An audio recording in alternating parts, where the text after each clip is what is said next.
Hey, what is up guys? In today's video, I'm going to show you my favorite way to tie fishing line to a reel. If you're like most novice anglers, you probably learned to tie your line to your spool using an arbor knot. The problem with an arbor knot is that it has a tendency to slip. Now I like to tie what I call the 2-5 knot. But before we do anything, let's make sure that we open that bail, so after we tie our line to the spool, we can close the bail so it catches the line, and we can then spool the rest of that line onto the reel. Now we're going to take our main line, this is 30-pound mono, and we're going to make sure that we have enough of a tag end. I'd say at least 10 inches, and I'll show you why.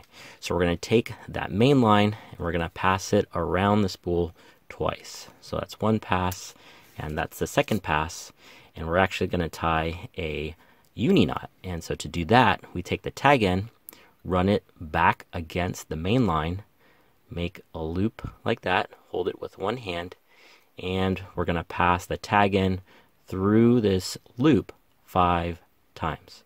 That's 1, 2, 3, 4, and 5.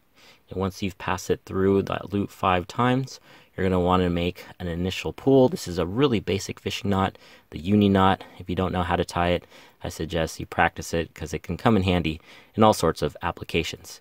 So now that we have the knot starting to take shape, let's make sure that we moisten it, because as we tighten it, we want to make sure it's lubricated and it doesn't burn the mono, because any heat on that mono during this process can jeopardize the strength of this knot. So now that we moisten the knot a little bit, you're probably wondering why I have such a long tag end.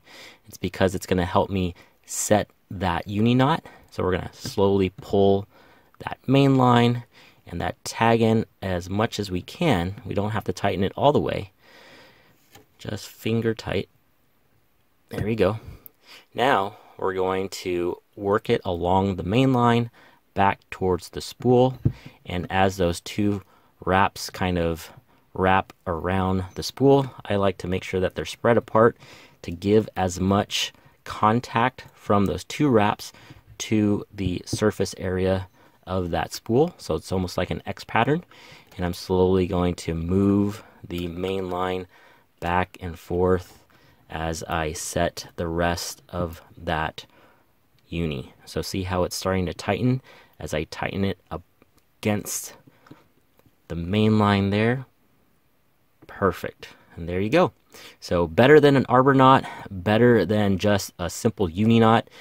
By having 2 wraps around the spool and a uni knot that has a tag end going through it 5 times is really, in my opinion, the best way to tie your main line to your spinning reel and your conventional too. Just an awesome and easy way to secure your line to your reel. And last but not least, don't forget to cut your tag end off. I like to leave about 1/4 inch of tag, just in case there's any slippage as we tighten the line around the spool. Now let's test the holding strength of our 2-5 knot. We have our spool with our 30-pound mono tied to a super loop knot tied to a luggage scale, which is tied off to a vise out of frame. So we're going to slowly push on the reel. Now let's watch the luggage scale ramp up, and again, that arbor knot broke at about 12 to 13 pounds. Again, this is 30-pound mono. And let's see how far we can push this knot. I have a feeling that my super loop knot might break before anything else here. Oh, this is dangerous.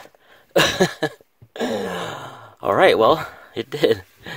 My super loop knot totally broke before the 2-5 knot. Awesome. Well, case in point, yeah, my super loop knot skills need to be improved, but hey, the 2-5 knot right here, man, game changer. So thanks again for watching. For any of you that like this kind of content, well, stick around. Maybe you'll see more. If you like these kind of tutorials, let me know in the comments below, and I'll see you in the next one. And let's see how far we can push it.